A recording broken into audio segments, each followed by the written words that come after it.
This is an overview of it's an actual TMI cortical bone fiber cutter, okay? And so we can give you just a quick overview of what all we have here, but of course we got our start button, forward reverse buttons, and this button here, believe it or not, is going to be a selector button for the size bone that you want to have come out, and that's all on this controlled by this pneumatic manifolds here, okay? And that does nothing more than select pressures, which you should see on the gauges on the side here.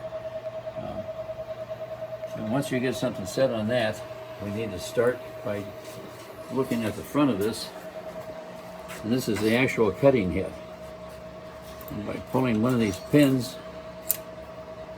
you're able to rock it forward, drop bone in there, and by the way, when you pull these pins out, that causes everything to not engage electrically, so nothing can start or stop without these pins being in. But once you drop a piece of bone in here, I don't know if you can catch anything inside there. It's probably pretty dark. It's a special cutting tool that's in there that's patented, so that we can come up with various size fibers. Picture this now with a piece of bone in, and you just crank it back, put it back in, and then we can start grinding anytime you want.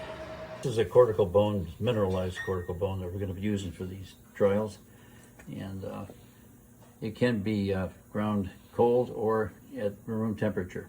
At least that's what we recommend. If you'll notice, we've got splits here, and they're all splits, as a matter of fact, femur splits. This is almost a 2-inch piece of cortical split, femur bone, okay? And this is what we're going to use to start off this demonstration. Cylinder's been tilted back, ready for a load. So we just drop this bone in lengthwise now.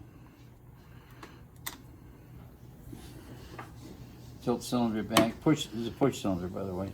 Push it back and pin back in so we make contact with the proximity switches there, so she's ready to run. This is the first of this demonstration, so we got about 40 psi worth of pressure on this cylinder at this particular time, which has all again been pre-selected by the switch we have up on top here, okay?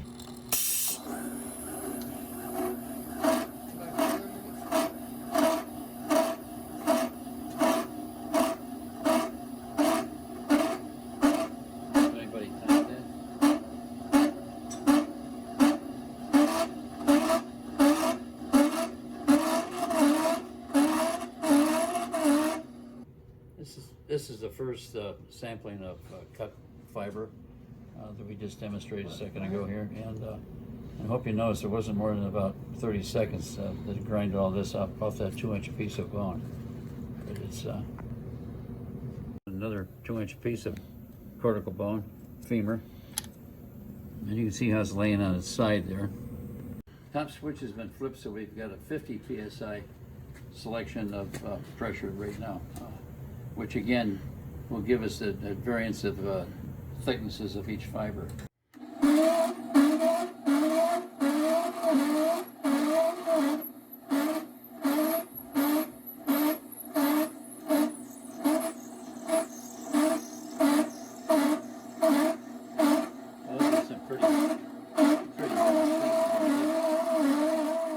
These fibers were cut at 50 psi, and it took about 20 seconds for this complete pile to be done, and that's quite a bit.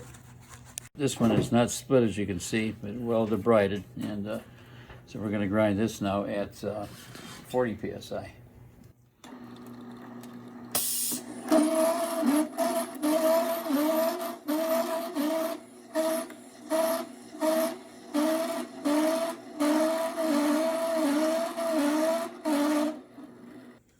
The two big advantages, you can see how small the leftover piece is, which is much less than I imagine would be had with the other techniques of grinding fiber bone.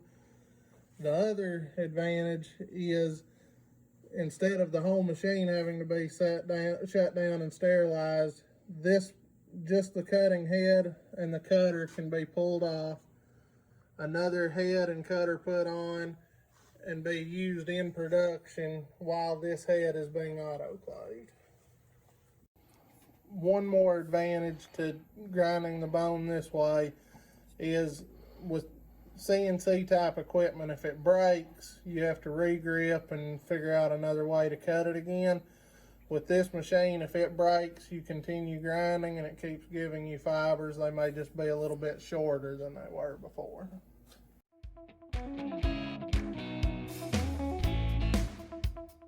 Tilt the cylinder forward, or actually take it off and set it on the side. Then we can take the front plate off.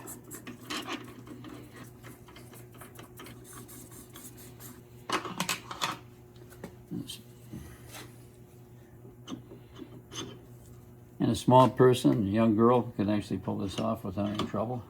They don't have to be muscle bound, okay? Slide this cutting tool out.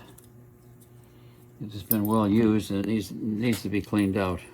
Be careful too, the heat comes out.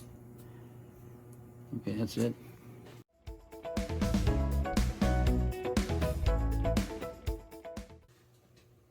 All right, after the processing center makes their cuts, these are the leftover pieces that fall outside those cuts. We're going to demonstrate now that these can be ground in this machine and reduce your waste even further.